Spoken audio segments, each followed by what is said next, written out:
News, सच जरूरी है।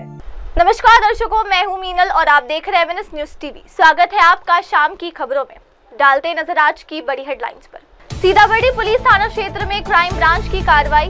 32,48,000 की एमडी ड्रग्स, 3 आरोपी गिरफ्तार। ऑपरेशन सिंदूर की सफलता पर भारतीय सेना को सलाम। सर्वपक्षीय तिरंगा रैली का आयोजन। कपिल नगर में एनडीपीएस की कार्रवाई। 2,81,000 की एमडी ड्रग्स बरामद, 3 आरोपी गिरफ्तार, 1 फरार। और इसी के साथ आगे बढ़ते और देखते हैं खबरों को विस्तार से। नागपुर शहर के सीताबर्डी पुलिस थाना क्षेत्र में अपराध शाखा इकाई क्रमांक 1 ने एक बड़ी कार्रवाई करते हुए 3 आरोपियों को गिरफ्तार कर उनके पास से भारी मात्रा में नशीली दवाई एमडी बरामद की है। ये कार्रवाई 18 मई 2025 को रात 8:20 से 11:30 बजे के बीच सीताबर्डी स्थित होटल श्री कन्हैया हनुमान गली में की गई। पुलिस ने गुप्त सूचना के आधार पर कार्रवाई को अंजाम दिया। जानकारी के मुताबिक आरोपी मुंबई से नागपुर आकर एमडी ड्रग्स की सप्लाई करने वाले थे। इस इनपुट के आधार पर क्राइम ब्रांच की टीम ने जाल बिछाकर होटल में छापा मारा और तीनों आरोपियों को धर दबोचा। जब्त माल का विवरण 618 ग्राम मेफेड्रोन पाउडर है, जिसकी बाजारी कीमत लगभग 31,05,000 है। मोबाइल फोन 4 अनुमानित कीमत 40,000, एक 2 पहिया वाहन कीमत लगभग 1 लाख, नगद 2,000, एक इलेक्ट्रॉनिक कटिंग मशीन अनुमानित कीमत 1,50,000। इस प्रकार कुल 32,48,000 मूल्य का नशीला सामान जब्त किया गया है। पुलिस ने इस मामले में एनडीपीएस एक्ट की धारा 8A, 22B, 29 के तहत मामला दर्ज किया। प्रारंभिक पूछताछ में सामने आया है कि आरोपी मुंबई से ड्रग्स लेकर नागपुर में सप्लाई की तैयारी में थे। अब ये पता लगाने के लिए आगे की जांच जारी है कि ये नशीली दवाइयां किससे खरीदी गई और नागपुर में इन्हें किसे बेचा गया। ये कार्रवाई 18 मई 2025 को रात 8:20 से 11:30 बजे के बीच सीताबर्डी स्थित होटल श्री कन्हैया हनुमान गली में की गई। पुलिस ने गुप्त सूचना के आधार पर कार्रवाई को अंजाम दिया। जानकारी के मुताबिक आरोपी मुंबई से नागपुर आकर एमडी ड्रग्स की सप्लाई करने वाले थे। इस इनपुट के आधार पर क्राइम ब्रांच की टीम ने जाल बिछाकर होटल में छापा मारा और तीनों आरोपियों को धर दबोचा। जब्त माल का विवरण 618 ग्राम मेफेड्रोन पाउडर है, जिसकी बाजारी कीमत लगभग 31,05,000 है। मोबाइल फोन 4 अनुमानित कीमत 40,000, एक 2 पहिया वाहन कीमत लगभग 1 लाख, नगद 2,000, एक इलेक्ट्रॉनिक कटिंग मशीन अनुमानित कीमत 1,50,000। इस प्रकार कुल 32,48,000 मूल्य का नशीला सामान जब्त किया गया है। पुलिस ने इस मामले में एनडीपीएस एक्ट की धारा 8A, 22B, 29 के तहत मामला दर्ज किया। प्रारंभिक पूछताछ में सामने आया है कि आरोपी मुंबई से ड्रग्स लेकर नागपुर में सप्लाई की तैयारी में थे। अब ये पता लगाने के लिए आगे की जांच जारी है कि ये नशीली दवाइयां किससे खरीदी गई और नागपुर में इन्हें किसे बेचा गया। ये कार्रवाई 18 मई 2025 को रात 8:20 से 11:30 बजे के बीच सीताबर्डी स्थित होटल श्री कन्हैया हनुमान गली में की गई। पुलिस ने गुप्त सूचना के आधार पर कार्रवाई को अंजाम दिया। जानकारी के मुताबिक आरोपी मुंबई से नागपुर आकर एमडी ड्रग्स की सप्लाई करने वाले थे। इस इनपुट के आधार पर क्राइम ब्रांच की टीम ने जाल बिछाकर होटल में छापा मारा और तीनों आरोपियों को धर दबोचा। जब्त माल का विवरण 618 ग्राम मेफेड्रोन पाउडर है, जिसकी बाजारी कीमत लगभग 31,05,000 है। मोबाइल फोन 4 अनुमानित कीमत 40,000, एक 2 पहिया वाहन कीमत लगभग 1 लाख, नगद 2,000, एक इलेक्ट्रॉनिक कटिंग मशीन अनुमानित कीमत 1,50,000। इस प्रकार कुल 32,48,000 मूल्य का नशीला सामान जब्त किया गया है। पुलिस ने इस मामले में एनडीपीएस एक्ट की धारा 8A, 22B, 29 के तहत मामला दर्ज किया। प्रारंभिक पूछताछ में सामने आया है कि आरोपी मुंबई से ड्रग्स लेकर नागपुर में सप्लाई की तैयारी में थे। अब ये पता लगाने के लिए आगे की जांच जारी है कि ये नशीली दवाइयां किससे खरीदी गई और नागपुर में इन्हें किसे बेचा गया। अब बढ़ते अगली खबर पर। पहलगाम हमले का बदला लेते हुए हाल ही में भारतीय सेना द्वारा पाकिस्तान में घुसकर किए गए ऑपरेशन सिंदूर की सफलता के उपलक्ष्य में आज बुल्ढाना शहर में भारतीय जनता पार्टी की ओर से जिला अध्यक्ष विजयराज शिंदे के नेतृत्व में एक सर्वपक्षीय तिरंगा रैली का आयोजन किया गया। ये तिरंगा रैली शिवालय से प्रारंभ होकर बुल्ढाना शहर के विभिन्न मार्गों से होते हुए शहीद जवान स्मारक पर समाप्त हुई। वहां उपस्थित नागरिकों व विभिन्न दलों के प्रतिनिधियों ने शहीद जवानों को श्रद्धांजलि अर्पित की और स्मारक पर पुष्पांजलि अर्पित कर उन्हें सलामी दी। रैली में शामिल नागरिकों ने भारत माता की जय, वंदे मातरम, हिंदुस्तान जिंदाबाद जैसे राष्ट्रभक्ति से ओतप्रोत नारों के साथ वातावरण को गुंजायमान कर दिया। बड़ी संख्या में आम नागरिक, युवा, समाज सेवी और विभिन्न राजनीतिक दलों के कार्यकर्ता रैली में सहभागी हुए, जिससे राष्ट्रीय एकता और देशभक्ति की भावना देखने को मिली। जिला अध्यक्ष विजय राज शिंदे ने इस अवसर पर कहा कि भारतीय सेना का शौर्य और पराक्रम पूरे देश को गौरवान्वित करता है। ऑपरेशन सिंदूर के माध्यम से हमारी सेना ने स्पष्ट कर दिया है कि भारत अपने हर वीर जवान का बदला लेना जानता है। हम इस ऐतिहासिक विजय पर सेना को नमन करते हैं। इस आयोजन से न केवल नागरिकों में राष्ट्रभक्ति की भावना को मजबूत किया, बल्कि शहीदों के प्रति सम्मान और सेना के प्रति गर्व भी व्यक्त किया। ये तिरंगा रैली शिवालय से प्रारंभ होकर बुल्डाना शहर के विभिन्न मार्गों से होते हुए शहीद जवान स्मारक पर समाप्त हुई। वहां उपस्थित नागरिकों व विभिन्न दलों के प्रतिनिधियों ने शहीद जवानों को श्रद्धांजलि अर्पित की और स्मारक पर पुष्पांजलि अर्पित कर उन्हें सलामी दी। रैली में शामिल नागरिकों ने भारत माता की जय, वंदे मातरम, हिंदुस्तान जिंदाबाद जैसे राष्ट्रभक्ति से ओतप्रोत नारों के साथ वातावरण को गुंजामयान कर दिया। बड़ी संख्या में आम नागरिक, युवा, समाज सेवी और विभिन्न राजनीतिक दलों के कार्यकर्ता रैली में सहभागी हुए, जिससे राष्ट्रीय एकता और देशभक्ति की भावना देखने को मिली। जिला अध्यक्ष विजय राज शिंदे ने इस अवसर पर कहा कि भारतीय सेना का शौर्य और पराक्रम पूरे देश को गौरवान्वित करता है। ऑपरेशन सिंदूर के माध्यम से हमारी सेना ने स्पष्ट कर दिया है कि भारत अपने हर वीर जवान का बदला लेना जानता है। हम इस ऐतिहासिक विजय पर सेना को नमन करते हैं। इस आयोजन से न केवल नागरिकों में राष्ट्रभक्ति की भावना को मजबूत किया, बल्कि शहीदों के प्रति सम्मान और सेना के प्रति गर्व भी व्यक्त किया। ये तिरंगा रैली शिवालय से प्रारंभ होकर बुल्डाना शहर के विभिन्न मार्गों से होते हुए शहीद जवान स्मारक पर समाप्त हुई।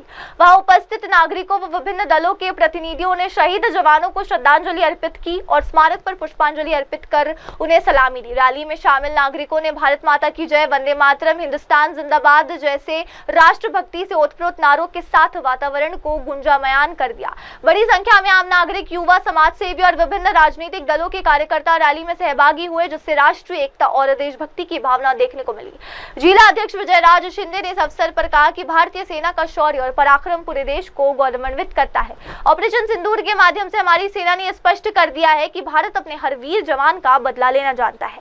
हम इस ऐतिहासिक विजय पर सेना को नमन करते हैं। इस आयोजन से न केवल नागरिकों में राष्ट्रभक्ति की भावना को मजबूत किया, बल्कि शहीदों के प्रति सम्मान और सेना के प्रति गर्व भी व्यक्त किया। 1980च्या शतकापासून पाकिस्तानने आतंकवाद हा एक हत्यार वापरला होता आणि भारताला छळण्याचा प्रयत्न केला होता आणि तो वारंवार वाढतच होता आणि सगळ्यात जास्त त्यांनी म्हणजे जर का हा छळवाद आतंकवादाने मानला होता तो होता जम्मू आणि काश्मीर मध्ये। आपण नेहमी बोलणे चालणे व्हायचे, छोटे मोठे बॉर्डर स्क्रिमिशेस व्हायचे, पण फुल फ्लेज्ड ऍक्शन या वर्षी भारताने घेतलेला आहे आणि अशी ऍक्शन घेतलेली आहे की जे शहीद आपले जवान झालेले आहे त्यांच्या स्मृतीला वळून सांगतो की आम्हाला सैनिकांना खूप आनंद वाटतो की एकदाच धडा शिकवला म्हणजे पुन्हा हे जे दुश्मन आहे पाकिस्तान आहे आपल्याशी लढायची हिम्मत करणार नाही। आणि इंग्लिश मध्ये म्हणतात फिअर इज द की। जी भीती वाटली पाहिजे दुश्मनाला आपल्याबद्दल ती भीती निर्माण आपण केलेली आहे। शहीद सैनिक तर तीनच गोष्टीसाठी लढतो, नाम, नमक आणि निशान। आज ही निशाणाच्या नावाने आपण तिरंगा रॅली काढली। आम्हाला आमचं ऊर भरून येतं त्या ह्याच्यासाठी की आमच्या जे शहीद होतात, जे जवान आहे त्यांच्यासाठी तुम्ही एवढं मोठं करता आणि ज्या निशाणासाठी आम्ही लढतो, ज्या निशाणासाठी आम्ही मरतो त्या निशाणाच्या नावाने ही रॅली काढलेली। आम्ही माजी सैनिक आणि आजी सैनिक आणि त्याच्या कुटुंबियाच्या वतीने सर्व जणांचे फार आभार मानतो आणि आम्हाला फार गर्व आहे या रॅलीचा। धन्यवाद। जय हिंद। और अब इसी के साथ आगे बढ़ते और देखते अगली खबर। नागपुर शहर के कपिलनगर पुलिस थाना क्षेत्र में एनडीपीएस टीम ने एक और महत्वपूर्ण कार्रवाई करते हुए मेफेड्रोन ड्रग्स की तस्करी के आरोप में 3 आरोपियों को गिरफ्तार किया है, जबकि एक आरोपी फरार है। ये कार्रवाई 19 मई 2025 को सुबह 9:30 बजे से 11 बजे के बीच मलका कॉलोनी समता नगर अंबाड़ी के घर पब्लिक रोड पर की गई। ये कार्रवाई उस वक्त की गई जब पुलिस गश्त पर थी और उन्हें गुप्त सूचना मिली कि कुछ युवक संदिग्ध गतिविधियों में लिप्त है। मौके पर पहुंचकर पुलिस ने तीनों आरोपियों को गिरफ्तार कर लिया, जबकि चौथा आरोपी कुणाल उर्फ जंबो मौके से फरार हो गया।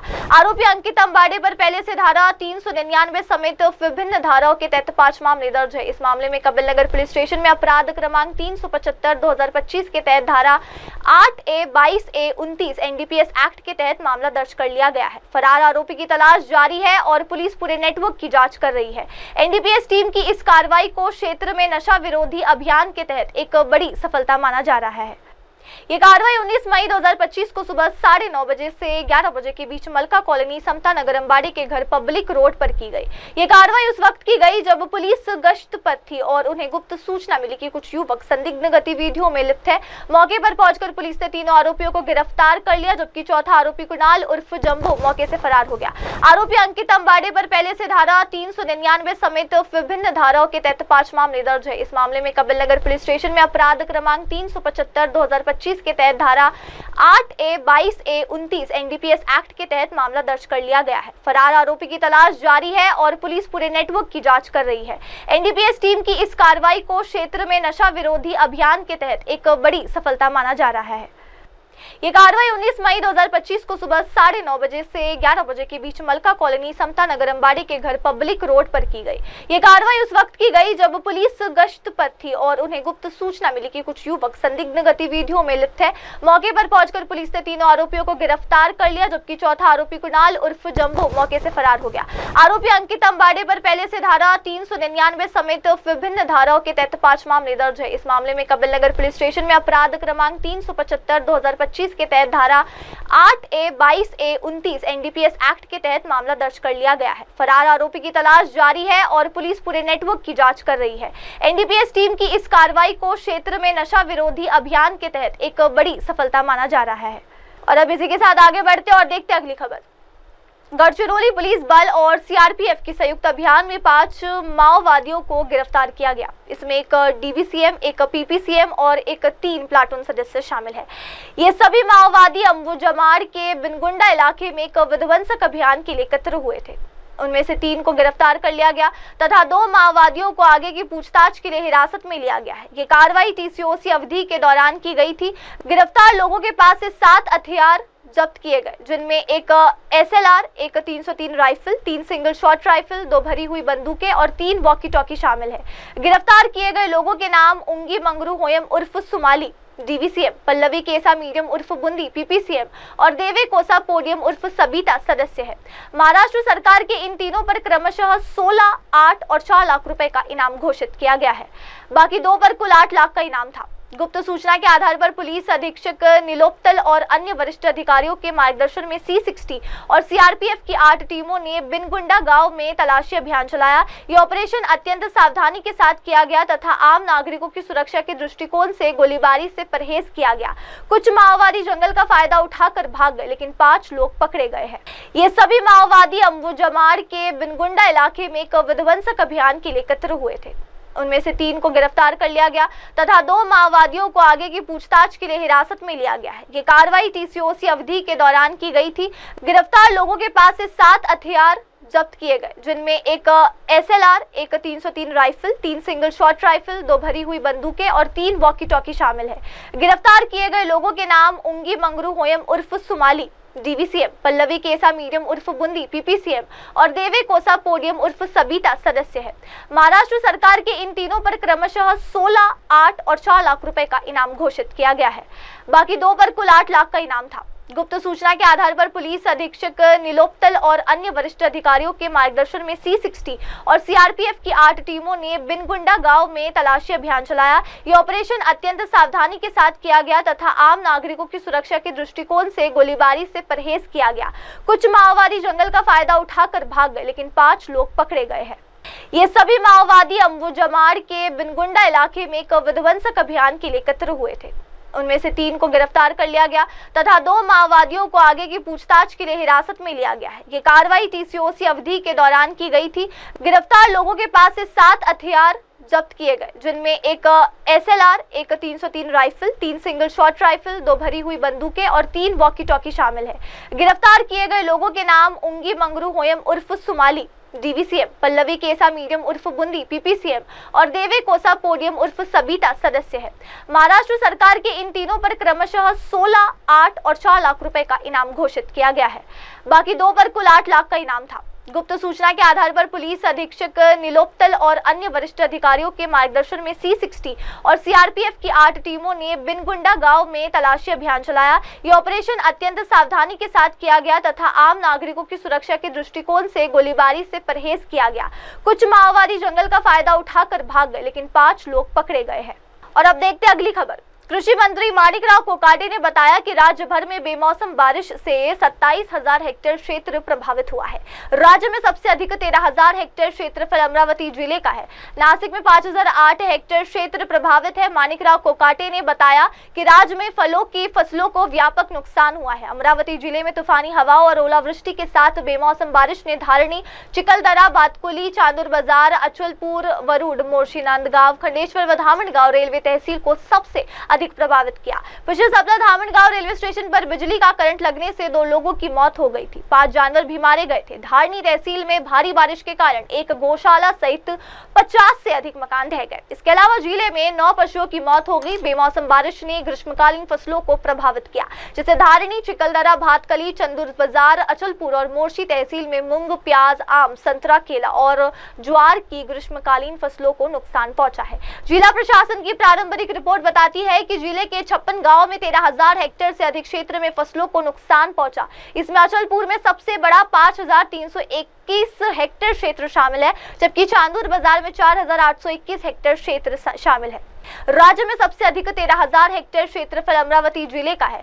नासिक में 5,008 हेक्टेयर क्षेत्र प्रभावित है। माणिकराव कोकाटे ने बताया कि राज्य में फलों की फसलों को व्यापक नुकसान हुआ है। अमरावती जिले में तूफानी हवाओं और ओलावृष्टि के साथ बेमौसम बारिश ने धारणी, चिकलदरा, बातकुली, चांदुर बाजार, अचलपुर, वरुड, मोर्शी, नांदगांव, खंडेश्वर व धामनगांव रेलवे तहसील को सबसे अधिक प्रभावित किया। पिछले सप्ताह धामनगांव रेलवे स्टेशन पर बिजली का करंट लगने से 2 लोगों की मौत हो गई थी। 5 जानवर भी मारे गए थे। धारणी तहसील में भारी बारिश के कारण एक गौशाला सहित 50 से अधिक मकान ढह गए। इसके अलावा जिले में 9 पशुओं की मौत हो गई। बेमौसम बारिश ने ग्रीष्मकालीन फसलों को प्रभावित किया, जिससे धारणी, चिकलदरा, भातकली, चंदुर बाजार, अचलपुर और मोर्शी तहसील में मूंग, प्याज, आम, संतरा, केला और ज्वार की ग्रीष्मकालीन फसलों को नुकसान पहुंचा है। जिला प्रशासन की प्रारंभिक रिपोर्ट बताती है कि जिले के 56 गांवों में 13,000 हेक्टेयर से अधिक क्षेत्र में फसलों को नुकसान पहुंचा।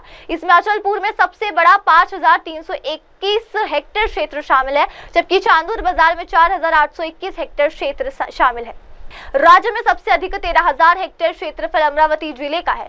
नासिक में 5,008 हेक्टेयर क्षेत्र प्रभावित है। माणिकराव कोकाटे ने बताया कि राज्य में फलों की फसलों को व्यापक नुकसान हुआ है। अमरावती जिले में तूफानी हवाओं और ओलावृष्टि के साथ बेमौसम बारिश ने धारणी, चिकलदरा, बातकुली, चांदुर बाजार, अचलपुर, वरुड, मोर्शी, नांदगांव, खंडेश्वर व धामनगांव रेलवे तहसील को सबसे अधिक प्रभावित किया। पिछले सप्ताह धामनगांव रेलवे स्टेशन पर बिजली का करंट लगने से 2 लोगों की मौत हो गई थी। 5 जानवर भी मारे गए थे। धारणी तहसील में भारी बारिश के कारण एक गौशाला सहित 50 से अधिक मकान ढह गए। इसके अलावा जिले में 9 पशुओं की मौत हो गई। बेमौसम बारिश ने ग्रीष्मकालीन फसलों को प्रभावित किया, जिससे धारणी, चिकलदरा, भातकली, चंदुर बाजार, अचलपुर और मोर्शी तहसील में मूंग, प्याज, आम, संतरा, केला और ज्वार की ग्रीष्मकालीन फसलों को नुकसान पहुंचा है।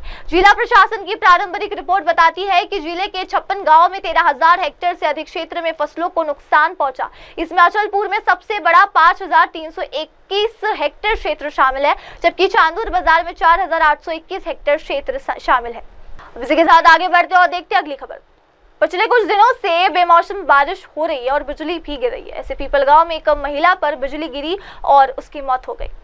मृतक किसान महिला अपने खेत की सफाई कर रही थी, तभी अचानक हुई बारिश के कारण बिजली गिरी और उसकी मौत हो गई। मृतक महिला का नाम विमल किशन बिसे है, उम्र 35 वर्ष है। इस तहसील में बेमौसम बारिश हो रही है, जिससे फसलों को भारी नुकसान हो रहा है और हाल ही में एक प्रिंसिपल की भी बिजली गिरने से यहीं पर मौत हुई थी। पीपलगांव की विमल नामक एक किसान अपने खेत में कूड़ा कचरा इकट्ठा करने और सफाई करने गई, तभी शाम करीब 4 बजे अचानक बारिश के साथ बिजली गिरने से उसकी मौत हो गई। बिजली गिरने से विमल की मौके पर मौत हो गई। बिजली गिरने को घटनाएं अचानक बढ़ गई है, जिससे खेतों में जाने वाली महिलाओं में भय का माहौल पैदा हो चुका है। घटना की सूचना मिलने पर तहसील राजस्व अधिकारी मौके पर गए और पंचनामा तैयार किया। मृतक किसान महिला अपने खेत की सफाई कर रही थी, तभी अचानक हुई बारिश के कारण बिजली गिरी और उसकी मौत हो गई। मृतक महिला का नाम विमल किशन बिसे है, उम्र 35 वर्ष है। इस तहसील में बेमौसम बारिश हो रही है, जिससे फसलों को भारी नुकसान हो रहा है और हाल ही में एक प्रिंसिपल की भी बिजली गिरने से यहीं पर मौत हुई थी। पीपलगांव की विमल नामक एक किसान अपने खेत में कूड़ा कचरा इकट्ठा करने और सफाई करने गई, तभी शाम करीब 4 बजे अचानक बारिश के साथ बिजली गिरने से उसकी मौत हो गई। बिजली गिरने से विमल की मौके पर मौत हो गई। बिजली गिरने को घटनाएं अचानक बढ़ गई है, जिससे खेतों में जाने वाली महिलाओं में भय का माहौल पैदा हो चुका है। घटना की सूचना मिलने पर तहसील राजस्व अधिकारी मौके पर गए और पंचनामा तैयार किया।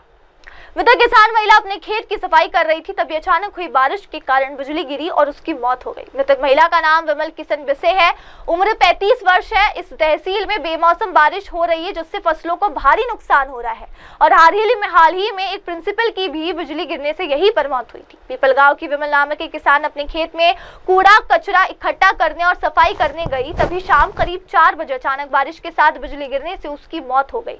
बिजली गिरने से विमल की मौके पर मौत हो गई। बिजली गिरने को घटनाएं अचानक बढ़ गई है, जिससे खेतों में जाने वाली महिलाओं में भय का माहौल पैदा हो चुका है। घटना की सूचना मिलने पर तहसील राजस्व अधिकारी मौके पर गए और पंचनामा तैयार किया। आगे बढ़ते हुए देखते अगली खबर। रेलवे सुरक्षा बल ने शालीमार एक्सप्रेस से 26 बच्चों को संदिग्ध परिस्थितियों में नागपुर लाए जाने के मामले में त्वरित कार्रवाई करते हुए उन्हें सुरक्षित बचाया। ट्रेन संख्या 18030 में सवार इन बच्चों को नागपुर रेलवे स्टेशन पर उतारकर आरपीएफ पोस्ट पर लाया गया था।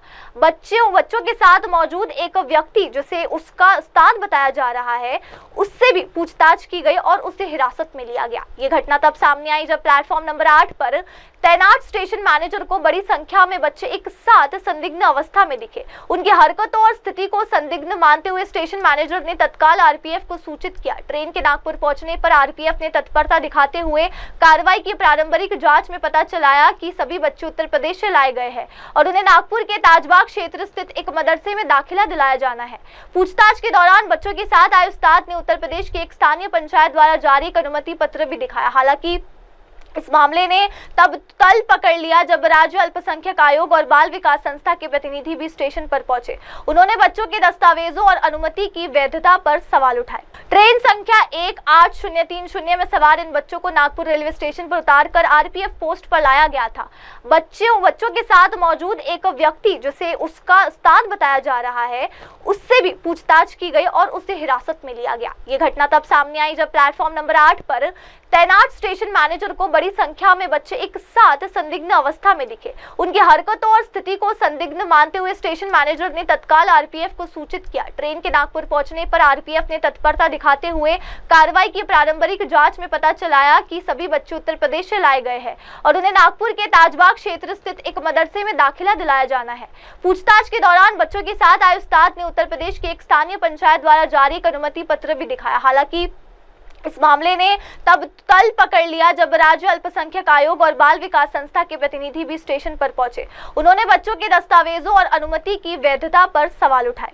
ट्रेन संख्या 18030 में सवार इन बच्चों को नागपुर रेलवे स्टेशन पर उतारकर आरपीएफ पोस्ट पर लाया गया था। बच्चों के साथ मौजूद एक व्यक्ति, जिसे उसका उस्ताद बताया जा रहा है, उससे भी पूछताछ की गई और उसे हिरासत में लिया गया। ये घटना तब सामने आई जब प्लेटफॉर्म नंबर 8 पर तैनात स्टेशन मैनेजर को बड़ी संख्या में बच्चे एक साथ संदिग्ध अवस्था में दिखे। उनकी हरकतों और स्थिति को संदिग्ध मानते हुए स्टेशन मैनेजर ने तत्काल आरपीएफ को सूचित किया। ट्रेन के नागपुर पहुंचने पर आरपीएफ ने तत्परता दिखाते हुए कार्रवाई की। प्रारंभिक जांच में पता चला कि सभी बच्चे उत्तर प्रदेश से लाए गए हैं और उन्हें नागपुर के ताजबाग क्षेत्र स्थित एक मदरसे में दाखिला दिलाया जाना है। पूछताछ के दौरान बच्चों के साथ आए उस्ताद ने उत्तर प्रदेश की एक स्थानीय पंचायत द्वारा जारी एक अनुमति पत्र भी दिखाया। हालांकि इस मामले ने तब तल पकड़ लिया जब राज्य अल्पसंख्यक आयोग और बाल विकास संस्था के प्रतिनिधि भी स्टेशन पर पहुंचे। उन्होंने बच्चों के दस्तावेजों और अनुमति की वैधता पर सवाल उठाए। और अब आगे बढ़ते हुए देखते अगली खबर। नागपुर के दयानंद आर्य गर्ल्स स्कूल में मुस्लिम छात्रा को प्रवेश न देने का मामला सामने आने के बाद राज्य अल्पसंख्यक आयोग ने इस पर संज्ञान लिया। आयोग के अध्यक्ष प्यारे खान ने बताया कि इस मामले में शिक्षा विभाग को तत्काल जांच के आदेश दिए गए थे। जांच में स्पष्ट हो गया कि छात्रा को एडमिशन से जानबूझकर वंचित किया गया। आयोग के अनुसार स्कूल का संचालन जिस संस्था द्वारा किया जाता था, उसके सदस्य वेद प्रकाश आर्य, जो राष्ट्रवादी कांग्रेस के नेता है, कथित तौर पर छात्रा के प्रवेश में बाधा डाली। प्यारे खान ने जानकारी दी कि वेद प्रकाश आर्य के खिलाफ पुलिस में शिकायत दर्ज कराई जाएगी। आयोग के पास इस बात के पुख्ता सबूत कि वेद प्रकाश आर्य ने मुसलमानों के खिलाफ भड़काऊ बयान दिए हैं। उन्होंने चेतावनी दी कि राज्य में यदि इस प्रकार की घटनाएं दोहराई गई तो दोषियों के खिलाफ सख्त कार्रवाई की जाएगी। उन्होंने कहा कि केंद्र और राज्य सरकार की नीति सबका साथ सबका विकास है और उस सिद्धांत के तहत अल्पसंख्यकों के साथ किसी भी प्रकार का अन्याय बर्दाश्त नहीं किया जाएगा। आयोग के अध्यक्ष प्यारे खान ने बताया कि इस मामले में शिक्षा विभाग को तत्काल जांच के आदेश दिए गए थे। जांच में स्पष्ट हो गया कि छात्रा को एडमिशन से जानबूझकर वंचित किया गया। आयोग के अनुसार स्कूल का संचालन जिस संस्था द्वारा किया जाता था, उसके सदस्य वेद प्रकाश आर्य, जो राष्ट्रवादी कांग्रेस के नेता है, कथित तौर पर छात्रा के प्रवेश में बाधा डाली। प्यारे खान ने जानकारी दी कि वेद प्रकाश आर्य के खिलाफ पुलिस में शिकायत दर्ज कराई जाएगी। आयोग के पास इस बात के पुख्ता सबूत कि वेद प्रकाश आर्य ने मुसलमानों के खिलाफ भड़काऊ बयान दिए हैं। उन्होंने चेतावनी दी कि राज्य में यदि इस प्रकार की घटनाएं दोहराई गई तो दोषियों के खिलाफ सख्त कार्रवाई की जाएगी। उन्होंने कहा कि केंद्र और राज्य सरकार की नीति सबका साथ सबका विकास है और उस सिद्धांत के तहत अल्पसंख्यकों के साथ किसी भी प्रकार का अन्याय बर्दाश्त नहीं किया जाएगा। काही मुस्लिम समाजाच्या मुलीला शाळेत दाखला दिला नाही म्हणून तुम्ही इन्क्वायरीचे आदेश दिले, गुन्हाही दाखल झाला, नेमकं काय प्रकरण आहे ना आणखी काही प्रकरण असे आले आहे का? देखिए, हमारे पास दयानंद कन्या विद्यालय का बहुत पहले एक केस आया था जो वेद प्रकाश आर्य जी है और मिस्टर राजेश लालवानी जी के पे कंप्लेंट थी, तो वो मेरे पास केस चल रहा था। इस बीच में एक कंप्लेंट और आ गई कि मुस्लिम बच्चों का वहाँ पे एडमिशन लेने के लिए मना कर रहा है और दूसरे लोगों के एडमिशन वहाँ पे लिए जा रहे हैं, ऐसी हमारे पास कंप्लेंट आई। तो हमने फिर इसकी जांच करने के शिक्षा विभाग को आदेश दिए। उसके बाद बाल विकास जो है उनको भी बोला कि भाई ये बात सही है कि इसमें कितनी सत्यता है ये आप बताइए, उसके बाद हम इस पर कार्रवाई करेंगे। तो जब दोनों ने, शिक्षा विभाग ने और बाल वालों ने जब इन्वेस्टिगेशन किया तो वो सत्यता उसमें पाई गई और फिर उसके हिसाब से उस स्कूल पर गुन्हा दाखिल किया गया। सर, यामध्ये एका जणावर गुन्हा दाखल झालेला आहे, आणखी काही लोक त्याच्यात आहे का ज्यांच्यावर गुन्हे दाखल झाले पाहिजे? अभी वहाँ के जो वेद प्रकाश आर्य है उनके भी खिलाफ हम लोग गुनाह दाखिल करने के आदेश दे रहे, क्योंकि उनके भी खिलाफ हमारे पास कंप्लेंट है कि वो इस टाइप के इवेंट हमेशा चलाते रहते हैं। उनके कुछ मेरे पास वीडियोस भेजे गए कि वो हमेशा इस देश में अशांति फैलाना चाहते हैं और हिंदू मुसलमान वो हमेशा करते रहते। ऐसे हमारे को एविडेंस भी मिले और इससे ये सत्य हो गया कि ये स्कूल में ऐसा कुछ चलता है। उनके हमारे पास पूरे प्रूफ है। सर, वेद प्रकाश आर्य एनसीपी के नेता हैं, उनका और उस स्कूल का क्या ताल्लुकात है? नहीं, उस स्कूल में वो मेंबर है और हमने पुलिस को और इसको क्या बोलते हैं शिक्षा विभाग को बोला कि जिन पे क्रिमिनल एक्टिविटी है, स्कूल बोले तो एक शिक्षा का मंदिर होता है, यहाँ पे ऐसी एक्टिविटी चलनी नहीं चाहिए। जिस पे भी गुनाह दाखिल है ऐसे लोगों को उस स्कूल से बाहर करिए। हमने इससे पहले भी जो मिस्टर राजेश लालवानी थे उनको कड़े शब्दों में कहा था कि ऐसे लोग बिल्कुल इस संस्था में होने नहीं चाहिए कि जो इस टाइप की एक्टिविटी चलाते हैं। सर, अभी आता ऍडमिशनचं काय होणार का की त्यांची तर आता गुन्हे दाखल झालेले पण मुलींचं ऍडमिशन रखडलेली आहे? महाराष्ट्रात आणखी काही तक्रारी आल्या आहे का अशा तुमच्याकडे? अन्य काही शाळा आहे? देखिए, अभी दूसरी शालाओं का नहीं आया, लेकिन बहुत सारी जो स्कूलें हैं, जैसे बहुत सारी स्कूलों के हमारे पास कंप्लेंट है। नागपुर में जो इसको मिशनरीज, जो खास कर के मिशनरीज स्कूलों के हमारे पास कंप्लेंट है कि उन स्कूलों में भी ये सब चल रहा है। तो उन पे भी अगर ऐसा कुछ मिलता है तो हम डेफिनेटली उस पर कड़क कार्रवाई करेंगे, क्योंकि यहाँ पे जो सरकार है, जो भारत के प्रधानमंत्री है, उनका 15 पॉइंट प्रोग्राम शिक्षा को लेके एकदम सीधा संदेश है कि सबका साथ, सबका विकास और सबका विश्वास। तो यहाँ सब ये सब चलने वाला नहीं। और महाराष्ट्र में श्री देवेंद्र फडणवीस जी की सरकार है, वो सरकार पूरा ईमानदारी से काम करती है। यहाँ पे किसी के भी साथ भेदभाव होने वाला नहीं। बच्चों के एडमिशन का क्या होने वाला है? बच्चों के एडमिशन का अभी हम 11 एडमिशन का हमारे पास कंप्लेंट आई है। हम 1-2 दिन में उसी स्कूल में एडमिशन करवाएंगे।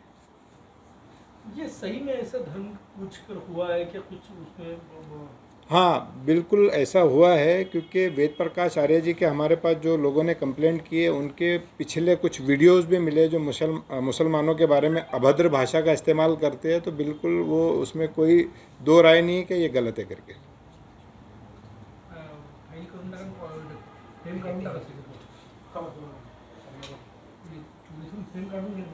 और अब आगे बढ़ते और देखते अगली खबर। महाराष्ट्र की देवेंद्र फडणवीस सरकार ने आम जनता को लेकर बड़ा निर्णय लिया है। महाराष्ट्र कैबिनेट ने मंगलवार को नई गृहनिर्माण नीति को मंजूरी दे दी। 2007 के बाद राज्य में पहली बार घर निर्माण के संबंध में नई नीति लाई गई है। निर्णय की जानकारी देते हुए मुख्यमंत्री फडणवीस ने कहा कि नई नीति निर्माण करने के समय सभी वर्गों का ध्यान रखा गया है। मेरा घर मेरा अधिकार घोषवाक्य के साथ ये नई नीति लाई गई है, जिसका मुख्य उद्देश्य सभी को घर मुहैया कराना है। मंगलवार को मुख्यमंत्री फडणवीस की अध्यक्षता में मंत्रालय में कैबिनेट की बैठक हुई। बैठक में राज्यों से जुड़े हुए कई प्रस्ताव को मंजूरी दी गई। कैबिनेट के लिए निर्णय की जानकारी देते हुए मुख्यमंत्री ने बताया कि कैबिनेट ने राज्य की नई गृह निर्माण नीति को मंजूरी दी और मेरा घर मेरा अधिकार घोषवाक्य ये नीति लाई गई है। नीति निर्माण के समय हमने महिला, पुरुष, बुजुर्ग, छात्र सहित सभी वर्गों सहित बिंदुओं पर चर्चा और विचार किया। नई नीति में सरकारी जमीन पर निर्माण, घरों की कीमतों में कमी, किराए पर रह रहे लोगों सहित पुनर्निर्माण सहित सभी का ध्यान नई नीति में की गई है। मुख्यमंत्री ने कहा, मेरा घर मेरा अधिकार की अवधारणा को व्यवहार में लागू किया जाएगा। इसके लिए 70,000 करोड़ रुपए का निवेश किया जा रहा है। इसके अनुसार अगले 5 वर्षों में 35 लाख मकान बनाए जाएंगे। इसका लक्ष्य EWS, LIG और MIG वर्गों को मकान उपलब्ध कराना है। महाराष्ट्र कैबिनेट ने मंगलवार को नई गृहनिर्माण नीति को मंजूरी दे दी। 2007 के बाद राज्य में पहली बार घर निर्माण के संबंध में नई नीति लाई गई है। निर्णय की जानकारी देते हुए मुख्यमंत्री फडणवीस ने कहा कि नई नीति निर्माण करने के समय सभी वर्गों का ध्यान रखा गया है। मेरा घर मेरा अधिकार घोषवाक्य के साथ ये नई नीति लाई गई है, जिसका मुख्य उद्देश्य सभी को घर मुहैया कराना है। मंगलवार को मुख्यमंत्री फडणवीस की अध्यक्षता में मंत्रालय में कैबिनेट की बैठक हुई। बैठक में राज्यों से जुड़े हुए कई प्रस्ताव को मंजूरी दी गई। कैबिनेट के लिए निर्णय की जानकारी देते हुए मुख्यमंत्री ने बताया कि कैबिनेट ने राज्य की नई गृह निर्माण नीति को मंजूरी दी और मेरा घर मेरा अधिकार घोषवाक्य ये नीति लाई गई है। नीति निर्माण के समय हमने महिला, पुरुष, बुजुर्ग, छात्र सहित सभी वर्गों सहित बिंदुओं पर चर्चा और विचार किया। नई नीति में सरकारी जमीन पर निर्माण, घरों की कीमतों में कमी, किराए पर रह रहे लोगों सहित पुनर्निर्माण सहित सभी का ध्यान नई नीति में की गई है। मुख्यमंत्री ने कहा, मेरा घर मेरा अधिकार की अवधारणा को व्यवहार में लागू किया जाएगा। इसके लिए 70,000 करोड़ रुपए का निवेश किया जा रहा है। इसके अनुसार अगले 5 वर्षों में 35 लाख मकान बनाए जाएंगे। इसका लक्ष्य EWS, LIG और MIG वर्गों को मकान उपलब्ध कराना है। महाराष्ट्र कैबिनेट ने मंगलवार को नई गृहनिर्माण नीति को मंजूरी दे दी। 2007 के बाद राज्य में पहली बार घर निर्माण के संबंध में नई नीति लाई गई है। निर्णय की जानकारी देते हुए मुख्यमंत्री फडणवीस ने कहा कि नई नीति निर्माण करने के समय सभी वर्गों का ध्यान रखा गया है। मेरा घर मेरा अधिकार घोषवाक्य के साथ ये नई नीति लाई गई है, जिसका मुख्य उद्देश्य सभी को घर मुहैया कराना है। मंगलवार को मुख्यमंत्री फडणवीस की अध्यक्षता में मंत्रालय में कैबिनेट की बैठक हुई। बैठक में राज्यों से जुड़े हुए कई प्रस्ताव को मंजूरी दी गई। कैबिनेट के लिए निर्णय की जानकारी देते हुए मुख्यमंत्री ने बताया कि कैबिनेट ने राज्य की नई गृह निर्माण नीति को मंजूरी दी और मेरा घर मेरा अधिकार घोषवाक्य ये नीति लाई गई है। नीति निर्माण के समय हमने महिला, पुरुष, बुजुर्ग, छात्र सहित सभी वर्गों सहित बिंदुओं पर चर्चा और विचार किया। नई नीति में सरकारी जमीन पर निर्माण, घरों की कीमतों में कमी, किराए पर रह रहे लोगों सहित पुनर्निर्माण सहित सभी का ध्यान नई नीति में की गई है। मुख्यमंत्री ने कहा, मेरा घर मेरा अधिकार की अवधारणा को व्यवहार में लागू किया जाएगा। इसके लिए 70,000 करोड़ रुपए का निवेश किया जा रहा है। इसके अनुसार अगले 5 वर्षों में 35 लाख मकान बनाए जाएंगे। इसका लक्ष्य EWS, LIG और MIG वर्गों को मकान उपलब्ध कराना है। फिलहाल एक वक्त हो गया है ब्रेक का। ब्रेक के बाद लौटेंगे और जानेंगे देश विदेश की तमाम खबरें। तब तक के लिए आप देखते रहिए सिर्फ और सिर्फ MNS न्यूज टीवी। नमस्कार, मैं हूं Abhishek Bachchan. Keep watching MNS news. आप देख रहे हैं MNS न्यूज, सच जरूर।